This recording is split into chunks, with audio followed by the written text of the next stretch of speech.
Assalamualaikum dan salam sejahtera.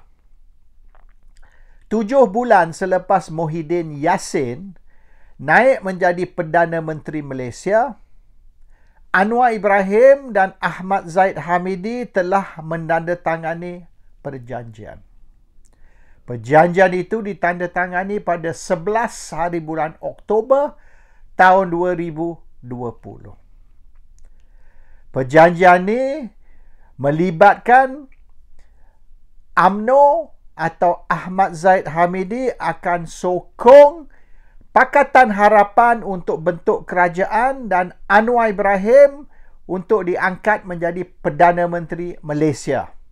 Sekiranya kerajaan Muhyiddin jatuh ataupun Parlimen dibubar dan pilihan raya tergempar atau pilihan raya umum yang ke-15 diadakan.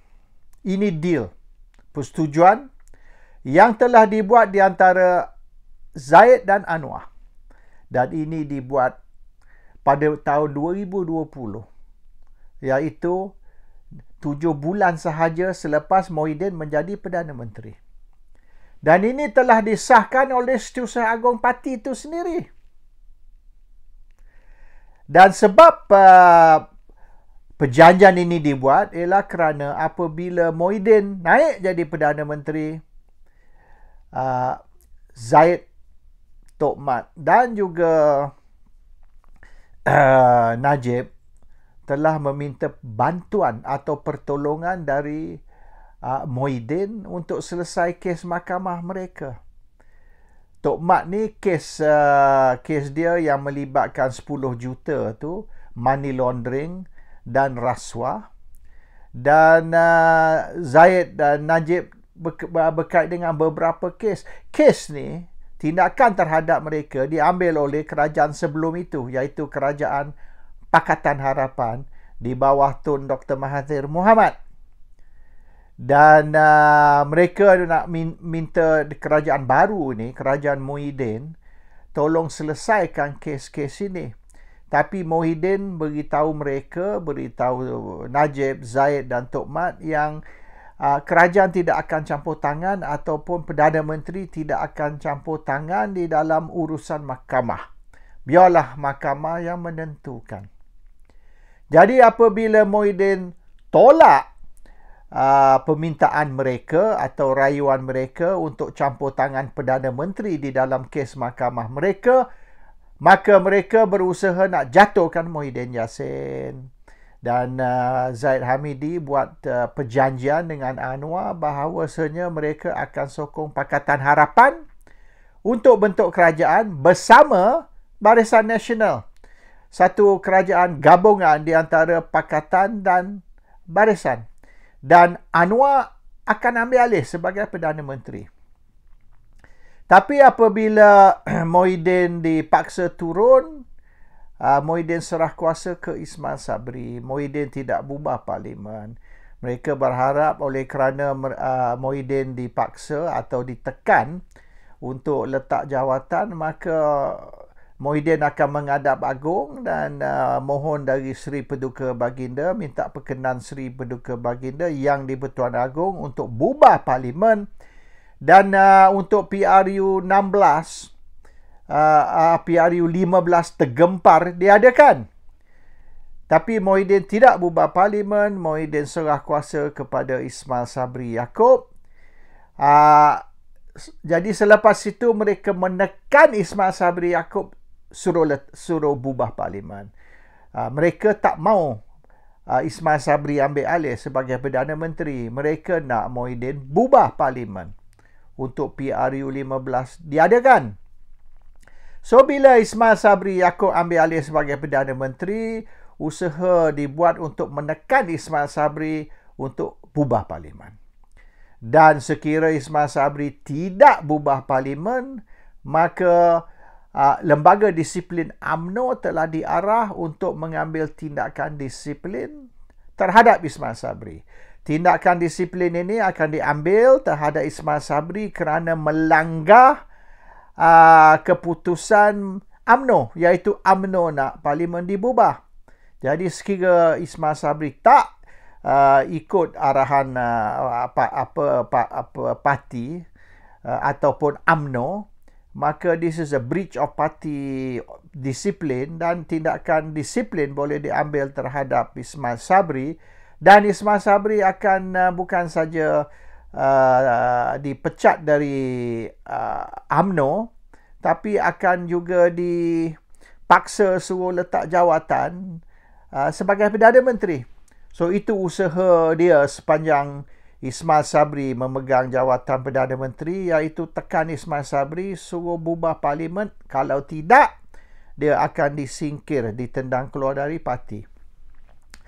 So Anwar dengan Zaid memang rancang dari mula, dari beberapa bulan, iaitu 7 bulan selepas Muhyiddin Yassin ambil alih sebagai Perdana Menteri, untuk menjatuhkan kerajaan, mengadakan pilihan raya tergempar PRU15, dan Anwar ambil alih sebagai Perdana Menteri, dan Barisan akan bergabung dengan Pakatan untuk bentuk kerajaan.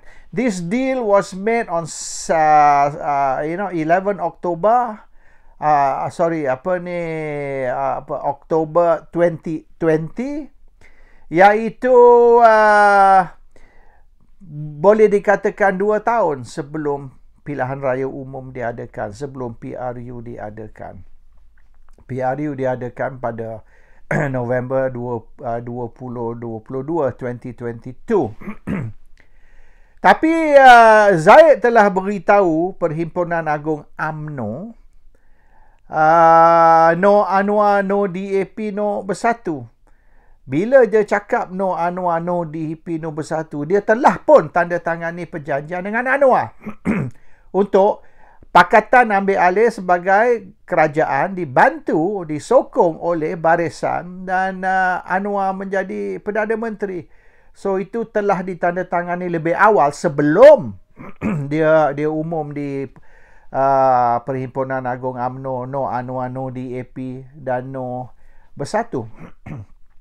Dan Ahmad Mazlan juga telah umum bahawasanya Zaid telah angkat sumpah dengan nama Allah bahawasanya dia tidak ada deal dengan Anwar. Dia kata UMNO atau Barisan tidak akan sokong Pakatan, dan UMNO akan bertanding 3 penjuru, iaitu Barisan, Pakatan, dan Perikatan. No deal.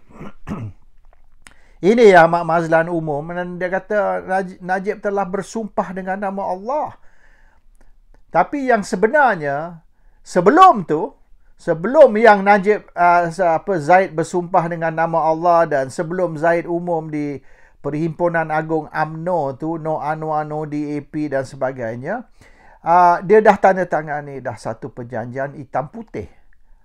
Okay, an agreement, written agreement di antara dia dengan Anwar, that they will have a pact, bukan election pact, tapi post-election pact, iaitu election pact selepas pilihan raya.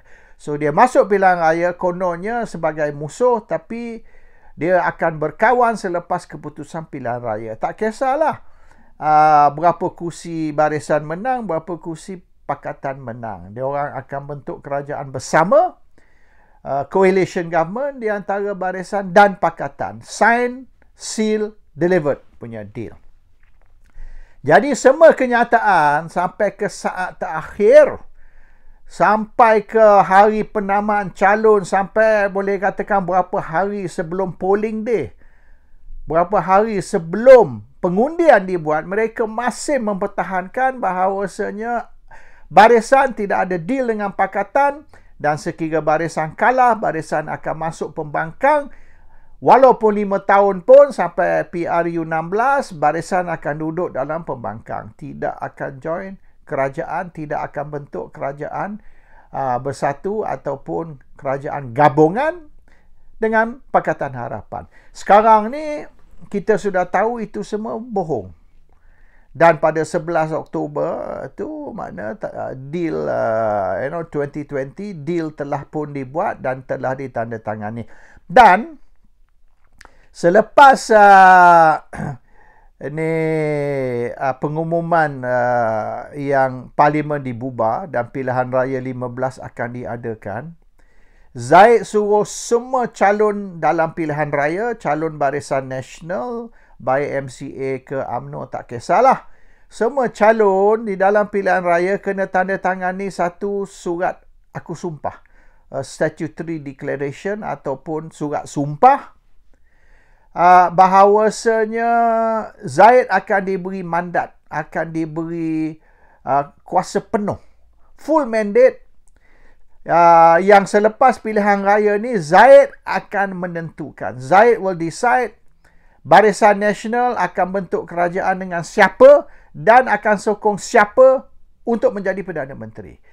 Maknanya kalaulah kata 100 orang sekalipun lah menang pilihan raya, tapi dalam kes ni 30 saja yang menang. 30 iaitu UMNO hanya 26. Jadi tak kisah berapa orang menang pilihan raya, calon dari Barisan Nasional, mereka semua tidak ada kuasa memilih. They got no voting powers. Semua calon barisan atau semua yang menang pilihan raya atas tiket barisan serah kuasa kepada Zaid. So Zaid, walaupun ada 30 ahli parlimen dari barisan, Zaid mewakili semua. Bermaknanya undi Zaid ialah undi 30, bukan satu undi. So Zaid tidak ada satu undi, Zaid ada 30 undi. Kalau 50 menang hari itu pun 50 undi. Tak kisahlah berapa orang menang. So Zaid has the full mandate to vote on behalf of all ahli parlimen barisan tentang barisan akan bergabung dengan parti mana untuk membentuk satu kerajaan gabungan, dan barisan akan sokong siapa untuk menjadi Perdana Menteri. Kuasa Zaid. One man has the vote of the whole gabungan. So, bila Zaid memilih untuk barisan bergabung dengan Pakatan dan menyokong Anwar sebagai Perdana Menteri, dia mewakili keseluruhan Barisan Nasional dan orang lain tidak lagi boleh undi independently, secara bebas. Dan 10 orang yang telah menyokong Perikatan Nasional untuk bentuk kerajaan dipaksa tarik balik sokongan mereka. Dia tak boleh 20 sokong Pakatan, 10 sokong Perikatan. Ataupun separuh-separuh. Separuh sokong Pakatan, separuh sokong Perikatan. Semua kena sokong Pakatan. Jadi yang sokong Perikatan dipaksa tarik balik sokongan dan pindah sokongan mereka kepada Pakatan sebab mereka telah sign satu surat sumpah yang kuasa menentukan ialah kuasa Zaid, bukan kuasa tiap-tiap ahli parlimen. Ini kerana sebelum tu, 2 tahun sebelum PRU 15, Zaid dan Anwar telah tanda tangani perjanjian. So perjanjian itu mengatasi semua perjanjian lain. So benda ni ahli UMNO dan pengundi Malaysia tidak diberitahu. Yang diberitahu lain. Tapi yang berlaku behind the scenes, the untold story, ialah nombor 1, Zaid dengan Anwar sudah ada perjanjian hitam putih yang ditandatangani 2 tahun sebelum pilihan raya, masa Muhyiddin Yassin Perdana Menteri, dan semua calon dalam pilihan raya telah dipaksa menandatangani satu boleh dikatakan power of attorney lah, surat power of attorney untuk membenar atau untuk memberi mandat kepada Zaid membuat keputusan bagi pihak keseluruhan gabungan atau semua parti di dalam Barisan Nasional. So semua yang mereka beritahu, sumpahlah, deklarasilah, macam-macam, actually semua bohong. Semua bohong. Bila dia kata no deal lah, no ini, actually deal tu telah pun dibuat lebih awal dan telah ditandatangani hitam putih. And rakyat ditipu, ahli UMNO juga ditipu, dan mereka mengundi dengan satu pengakuan palsu. Dan sekarang ni telah didedah yang beberapa perjanjian telah dibuat di antara parti dan calon, dan juga di antara Zaid dan Anwar. So diorang ni duduk main game lah selama 3 tahun ni. Diorang duduk main game dan menipu rakyat. Dan sebab dia ialah kerana Muhyiddin Yassin enggan campur tangan di dalam kes-kes mahkamah. Muhyiddin Yassin tidak mau arah Peguam Negara ataupun Ketua Hakim untuk menggugurkan kes atau menarik balik charge terhadap pemimpin-pemimpin UMNO, baik Najib, Zaid Hamidi, Rosma, dan Tok Mat pun khawatir gak kes dia pun yang money laundering dan rasuah pun akan muncul, oleh kerana bukan saja siasatan telah dibuat terhadap Tok Mat, tapi charge sheet pun sudah siap. Draft dia sudah siap, tunggu tanda tangan aja. Kalau AG tanda tangan benda tu, Tok Mat ditangkap dan di-charge. So, banyak sebab lah mereka nak suruh Muhyiddin campur tangan. Bila Muhyiddin kata dia tidak akan campur tangan, dia tak mau dituduh salah guna kuasa dan interfere dalam judiciary, maknanya Muhyiddin perlu dijatuhkan dan diganti. Dan diorang pun tidak sangka bila Muhyiddin letak jawatan tu, dia tidak akan bubar parlimen, tapi dia serah kuasa kepada Ismail Sabri Yaakob. Dan Ismail Sabri Yaakob ni UMNO, bukan parti lain. So, usaha terpaksa dibuat untuk menjatuhkan Ismail Sabri Yaakob dan memaksa dia bubar parlimen, sebab rancangan dia ialah bentuk kerajaan baru dengan Perdana Menteri baru. So, sekarang ni usaha mereka nombor satu ialah tarik balik charge ataupun gugur charge terhadap Ahmad Zaid Hamidi. Belum berlaku lagi. Dan Ahmad Zaid pun memang terdesak lah nak suruh kes terhadap dia tu digugurkan dan charge tu ataupun charge tu ditarik balik. Dan kes Najib ni sudah boleh katakan too late. Dia telah pun dipenjarakan. Tak boleh nak tarik balik charge ke tu. Apa mereka boleh buat ialah retrial, perbicaraan semula. Dan ini boleh dibuat melalui declare yang dia punya perbicaraan lebih awal tu tak sah. That defective, iaitu is a mistrial. Kalau Najib mistrial, maknanya perlu retrial. So, boleh dibicara semula, dan dalam perbicaraan semula mungkin boleh didapati tidak bersalah atas beberapa sebab lah. Tapi maknanya dia kena diberi ikat jamin kalau dia nak menghadapi perbicaraan semula. Dan yang dijanji oleh UMNO kepada penyokong-penyokong Najib, keluarga Najib dan ahli UMNO-amnya ialah Najib akan diberi pengampunan dari Seri Paduka Baginda Yang di-Pertuan Agong, dan ini akan dilakukan dalam masa seminggu. Tapi sudah 7 bulan tak lagi, dan nampaknya mengikut UMNO lah, perkara ni mungkin tidak boleh berlaku sehingga sekurang-kurang 4 atau 5 tahun. Bermaknanya mungkin selepas PRU 16 barulah Najib boleh terima pengampunan. So everything kecoh lah sekarang ni. Perancangan tak jadi, apa yang dijanji semua pun tidak ditunaikan. Zaid masih menghadapi perbicaraan, tapi dikatakan akan didapati tidak bersalah.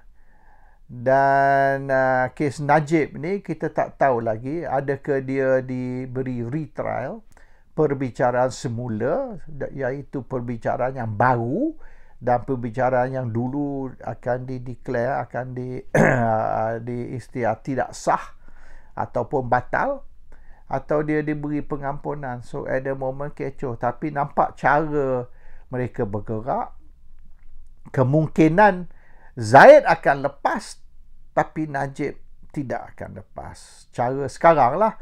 Dan nampak orang, geng-geng Najib ni, penyokong Najib pun sudah bersuara yang Najib ni telah dikencing, mereka telah ditipu dan mereka bersetuju dengan Zaid ataupun menyokong Zaid untuk sokong Anwar sebagai Perdana Menteri itu sia-sia saja sebab apa yang dijanji semua tidak berlaku.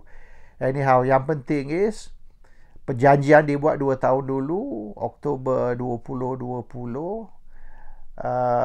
ataupun lebih dari 2 tahun sebelum pilihan raya, iaitu 2 tahun setengah dulu. Dan apa yang mereka beritahu setakat ni lah, dalam this 2-3 tahun ni, apa yang mereka cerita semua ialah pembohongan. Mereka telah tipu rakyat, tipu ahli UMNO, tipu pengundi. Assalamualaikum, salam sejahtera.